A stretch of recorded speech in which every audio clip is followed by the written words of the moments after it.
দেশের রিজার্ভ পরিস্থিতির উন্নতির অব্যাহত চেষ্টার মধ্যে হঠাৎ কমেছে রেমিটেন্সের প্রবাহ। বিশ্লেষকরা বলছেন, রেমিটেন্স প্রবাহ কমলে রিজার্ভের অবস্থা আরও খারাপ হবার সাথে বাজারের ডলারের রেট আরও অনেক বেড়ে যাবে। নিয়ন্ত্রণের বাইরে চলে যেতে পারে মূল্যস্ফীতি। আন্দোলন কেন্দ্র করে চলমান পরিস্থিতির রেশ না কাটলে দেশ থেকে টাকা পাচার বেড়ে যাওয়ার শঙ্কা প্রকাশ করেছেন অর্থনীতিবিদ ও বিশ্লেষকরা। গোলাম ময়নুল হাসান জানাচ্ছেন বিস্তারিত। চলতি বছর জুনে ৩ বছরের মধ্যে সর্বোচ্চ রেমিটেন্স এসেছে দেশে, কিন্তু পরের মাসে বড় ছন্দপতনের আভাস মিলছে।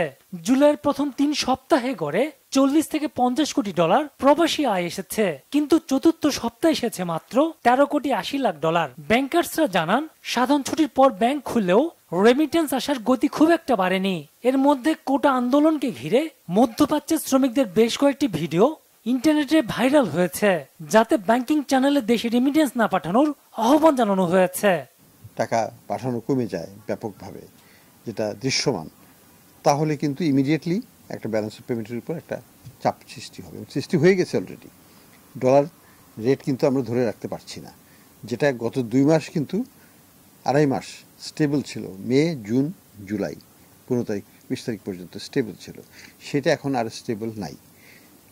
সেটা বাংলাদেশ ব্যাংকই বলে দিচ্ছে যে তোমরা অতিরিক্ত দাম দিয়ে কেনা শুরু করো, which is a signal that there is a shortage of dollar.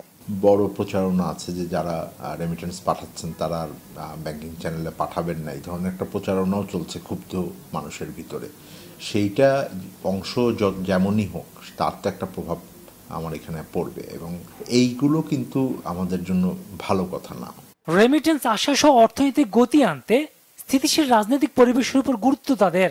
সরকারের কাছে এখন খুব বেশি যে বিদেশ থেকে নতুন করে ঋণ নেওয়ার বা বাজেটারি সাপোর্ট নেওয়ার, বৈদেশিক মুদ্রা পরিস্থিতি ভালো করার জন্য লোন নেওয়ার এখন আর খুব বেশি উৎসও নাই।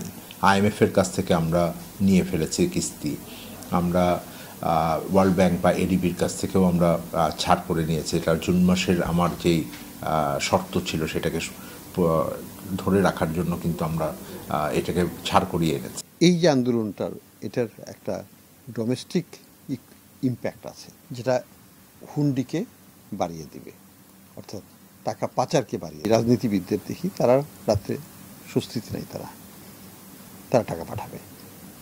আমরা যদি দেখি যারা মানে সরকারি আমলা অনেক পয়সা করি করেছে ইত্যাদি, তারা স্বস্তিতে নেই, তারা টাকা পাঠাবে, বেশি করে পাঠাবে।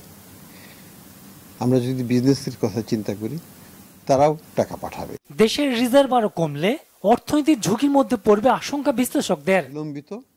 গোলাম ময়নুল হাসান, বাংলা ভিশন, ঢাকা।